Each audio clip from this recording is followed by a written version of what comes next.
আজকে আপনাদের কাছে একটা আঙুর গাছ নিয়ে এসেছি। তো সেই আঙুর গাছটাতে দেখুন কত সুন্দর আঙুর ধরেছে। তো এই গাছটাকে আমি প্রথমে লাগাই প্রায় আমার 1 বছর আগে। আমি এই নার্সারি থেকে গাছটা এনে মাটিতে লাগিয়েছিলাম এবং তাকে যত্ন করার পর তার পরিশ্রম করার পর এখন দেখুন কত সুন্দর আঙুরটা ধরেছে। পুরো থোপা থোপা ধরে আঙুর ধরেছে। আর এখনই হচ্ছে আঙুরটা ধরার সিজন এখন।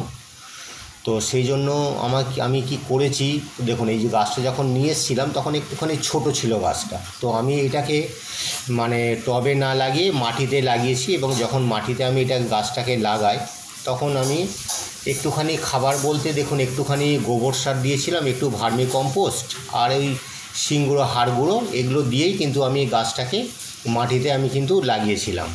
তো লাগাবার পর জাস্ট এইটাই যত্ন বলতে আর কিছু না, একটুখানি সামান্য মাঝে মাঝে দেখে শুনে একটুখানি জল দেওয়া আর একটুখানি পরিচর্যা করা, একটুখানি যেহেতু এটা লতানো গাছ হয় সেহেতু একটুখানি মানে কঞ্চি দিয়ে গাছটাকে একটুখানি তুলে দিয়েছি। এছাড়া কিন্তু যত্ন কিছু নেই। তো সেই 1 বছর পর আজ এই বছর কিন্তু প্রথম কিন্তু এই গাছটার ফল ধরেছে এবং ফলটা এতই ধরেছে দেখুন, প্রতিটা থোকা থোকাভাবে কিন্তু ফলগুলো ধরেছে। এবং এইগুলো যেগুলো একটা থোকা দেখছেন এইটা কত সুন্দর ধরে, দেখুন একটা থোকার মধ্যে প্রচুর রয়েছে দেখুন, আরও অনেক থোকা ধরেছে। তো এই গাছটার আর বিশেষ যত্ন কিছু নয়, দেখতেও গাছটাকে দেখুন কত সুন্দর লাগছে। বাড়িতে এত খাটনি করে যখন লাগিয়েছি ফলটা হয়েছে, দেখতেও ভালো লাগছে এবং খাটনিটাও সার্থক হয়েছে। তো এইভাবে যদি আমরা মানে আঙুর গাছ দেখুন এই থোকাগুলো দেখছেন, এই দেখুন মানে যত বড় গাছটা হবে তত দেখুন প্রতিটা পাতার ফাঁকে ফাঁকে দেখুন থোকা কিন্তু এই আঙুরগুলো কিন্তু ধরেছে দেখুন, ঠিক আছে, কত সুন্দর ধরেছে। এই জল বলতে ওই যে খাবার দিয়ে লাগিয়েছিলাম আর মাঝে মাঝে একটুখানি 1 মাস 1.5 মাস ছাড়া কী হয় একটু করে ওই খোল পচার জল এইটাই মাঝে মাঝে একটুখানি দিই। কোনো রাসায়নিক সার কিন্তু আমরা এর মধ্যে ইউজ কিন্তু করি না।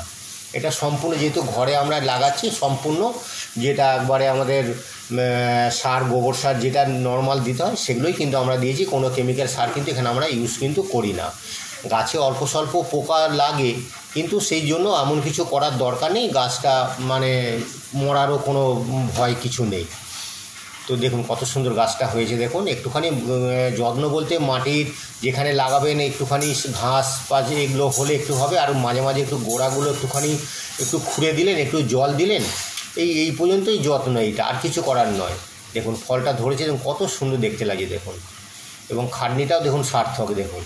তো আপনারাও যদি এই রকমভাবে বাড়িতে লাগান, এগুলো টবেও কিন্তু লাগানো যায়। আপনি এই টবেও মনে করেন লাগাবো, টবেও কিন্তু এগুলো আরামসে টবে কিন্তু লাগানো যায়। সেই জন্য একটু টবটাও বড় দিতে হবে আর একটুখানি কঞ্চি দিয়ে মাচা মতো করে দিই, যেহেতু লতানে গাছ তো সেই জন্য একটুখানি মাচা মতো করে দিলে কিন্তু খুব ভালো হয়।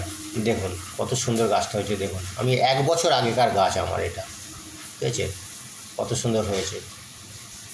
তো এইভাবে আপনারাও এনে লাগাতে পারেন গাছ, আপনাদেরও হবে, টবে হবে, মাটিতে, সব জায়গাতেই কিন্তু এই গাছগুলো কিন্তু খুব সুন্দর গাছগুলো কিন্তু হয়। ছোট ছোট থোপা বড় থোপা সব রকমভাবেই কিন্তু গাছটা হয়েছে। তো আপনার এটা কীরকম লাগলো একটু অবশ্যই একটুখানি কমেন্ট করে জানাবেন, আর একটু ভালো লাগলে একটুখানি সাবস্ক্রাইবার করে অবশ্যই একটুখানি পাশে থাকবেন। ভালো থাকবেন।